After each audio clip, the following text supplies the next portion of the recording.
I don't play shooters well, which is a shame because I love playing shooters even if I can't clear them, which is pretty often.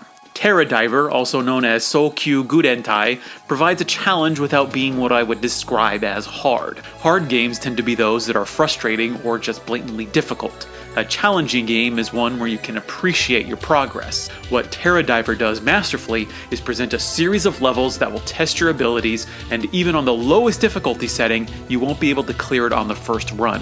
Instead, the game incentivizes repeat play, learning boss patterns, enemy movements, and most importantly, when to use your bombs. I'm your man out of Japan, Jay Contra, and this video is sponsored by my patrons. You can head over to patreon.com/jcontra if you'd like to help decide the future of this channel through patron-only polls, and also gain access to monthly Patreon exclusive videos. Terra Diver released for the Sega Saturn in 1997.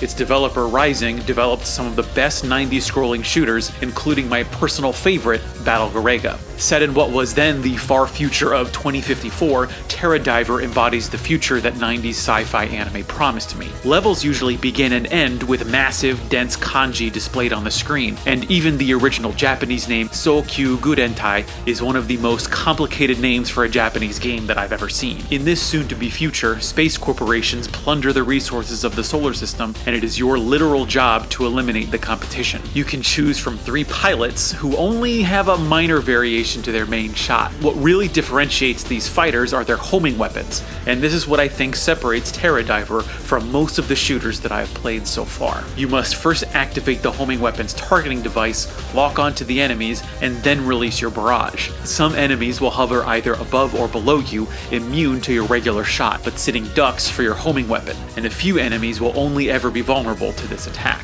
Each fighter has a different targeting radius, but I didn't feel like any one has a distinct advantage over the others. Whichever fighter you choose, you will need to skillfully use this type of shot to clear the game, or even think about getting a high score. Bomb timing is also essential, as well as deciding what kind of bomb to use in a particular situation.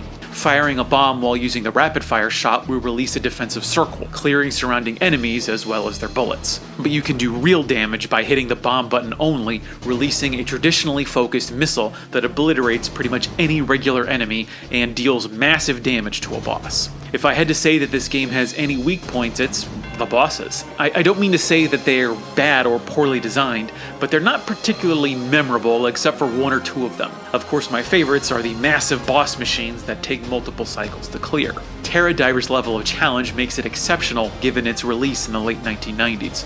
Bullet hells were all the rage, with games like Dodonpachi and Radiant Silvergun testing your ability to fit a small fighter through narrow corridors between bullets and environmental obstacles. Most contemporary games start out hard and get harder, and with a few of them I never felt like I was actually moving forward despite multiple runs. Terra Diver can be set to a difficulty just above your comfort level, giving you the chance to make achievable progress with each run so long as you improve the way you play. Terra Diver feels very much like the apex of traditional vertically scrolling shooters. Master your shots, know when to launch your bombs, and just don't get hit. And the incentives to repeating the same levels dozens or even hundreds of times are an impressive soundtrack and gorgeous sprites, a hallmark of the Sega Saturn.